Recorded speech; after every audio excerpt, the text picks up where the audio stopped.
Welcome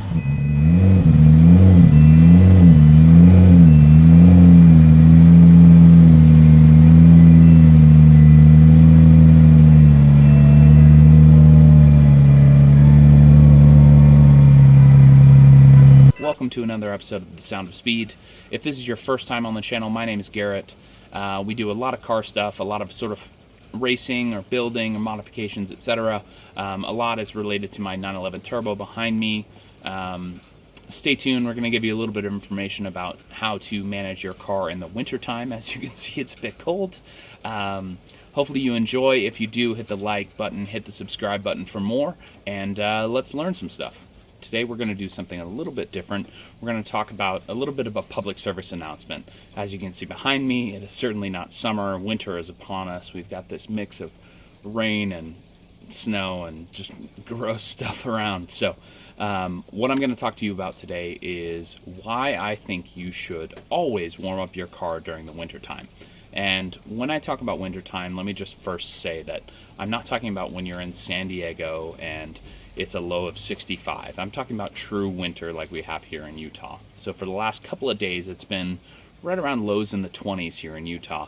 And we're getting our first snow for the year, and this just kind of got me thinking about things I could do for the channel and things I can get information out wise. So this has been a question that's been asked multiple times around this time of year.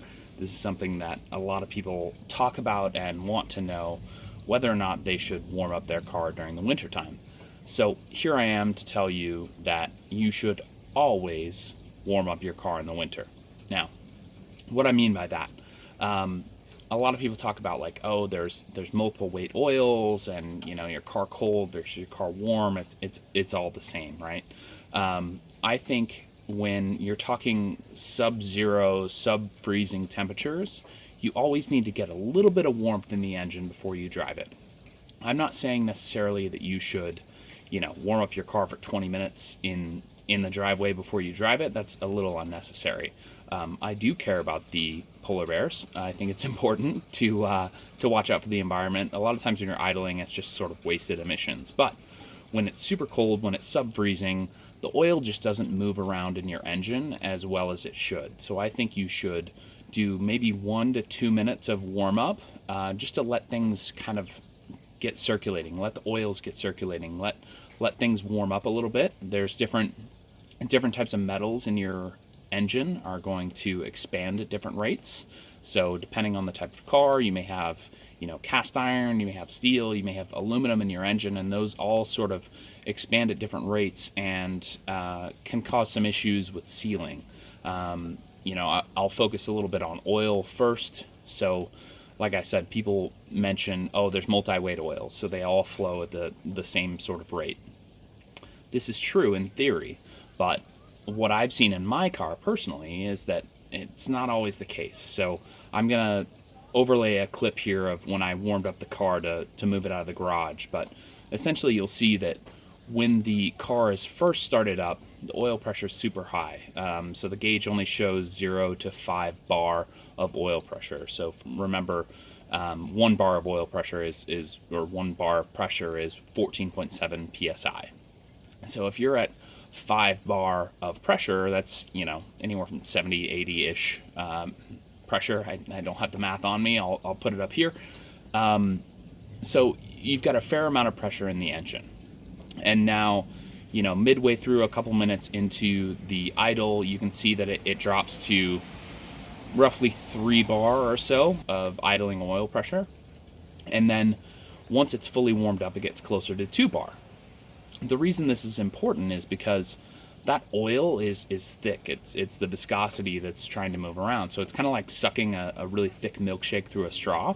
That oil pump is working really hard to pump that oil, and it doesn't necessarily protect the engine as much as it should. So I think in the end, a couple of minutes just to get things warm and circulating is the best bet. But I say you should always warm it up, meaning you're warming up the engine even when you're driving it. So whether or not you idle it in your driveway to warm it up or drive it nicely to warm it up, you should know about your commute or where you're going on your drive. For me, for instance, within 3 minutes of driving, I'm going to have to get on the freeway, and I'm going to have to quickly get up to freeway speed.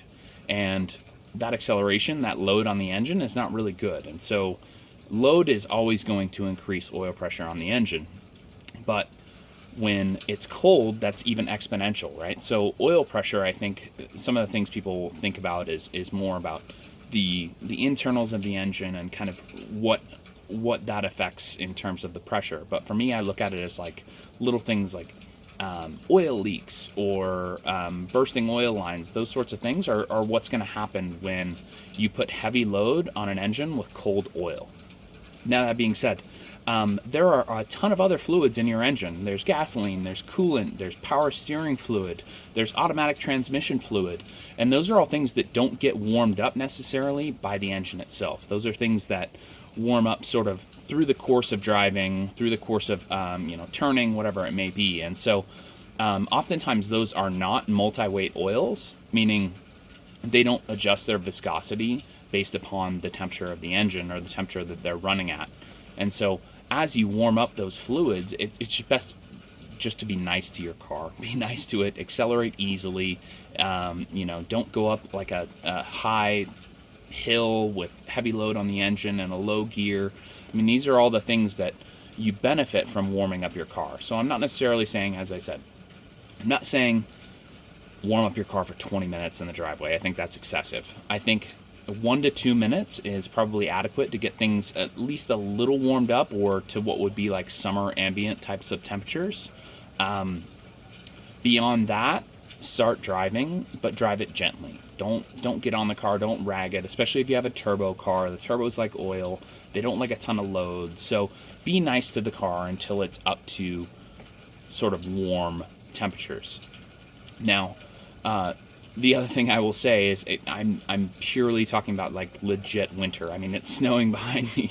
I'm talking about legit winter temperatures. If you live in Hawaii or something, this doesn't necessarily apply to you.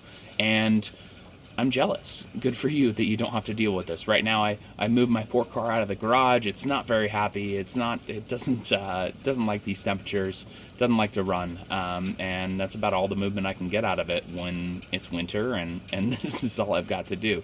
So, long story short, always warm up your car. Warm it up for at least a minute to 2 in the driveway before you start driving, and then give it 5 to 10 minutes when you're driving before you really get into the throttle. Be nice to it. Your car is very much like our body, right? If it was 20 degrees out, I wouldn't expect you to just go from a dead stop to a full sprint running without warming up first, right? You're going to stretch out, you're going to do what you need to do in order to get your sort of blood circulated and get your muscles warmed up. Otherwise, you're going to hurt yourself. Very much, I think, the same thing in terms of a car and fluids and just the warmth of the engine. Just get it going. Before you exercise it, you should just run it out a little bit. Get it going. So I'm going to wrap this up quickly. It's cold. It's wet. I just wanted to make a quick video as sort of a public service announcement to let people know how to treat your engine in the wintertime. And I'm sure there are a bunch of you out there that know far more than me in terms of like thermodynamics and engines and engineering and those sorts of things. Let me just say that this is very much based upon my knowledge and my experience of owning cars or rebuilding cars or looking at engines, those sorts of things. I always want to do what's best for the car at the end of the day. And so these are things I've just learned. I wouldn't take them as gospel. If you completely disagree with me and think that I am just out of my mind, let me know in the comments. Drop a comment. I would love to learn more. You only know what you know until you're proven wrong. So let me know if I'm completely off base and you have valid reasons to discredit everything I'm saying in this video. I'd love to hear it. No matter what you do, you're probably not going to have a catastrophic failure. Like if you decide to warm up the car, great. If you decide not to, probably not as great, but it's not going to be the end of the world. But what I will say is if you care about your engine and you care about, longevity of your vehicle, warm it up. It takes 1 to 2 minutes. Warm up the car, get some heat in there, get some fluid circulating, and, be nice to it before you rip on it. Just want to say to you all, thanks for watching. If this is your first time on the channel, my name is Garrett. This is The Sound of Speed. We do a lot of car stuff, a lot of stuff about my Porsche 911 back there. really just trying to have fun with cars and throw out a little bit of knowledge as well. So this is one of those videos where I'm trying to share knowledge the best I can, what knowledge I have, and I hope you enjoy. If you like the video, throw up a like. If you want to see more about my car, the 911 Turbo behind me, more about car stuff, more public service announcements like this, feel free to hit that subscribe button. Gonna see more.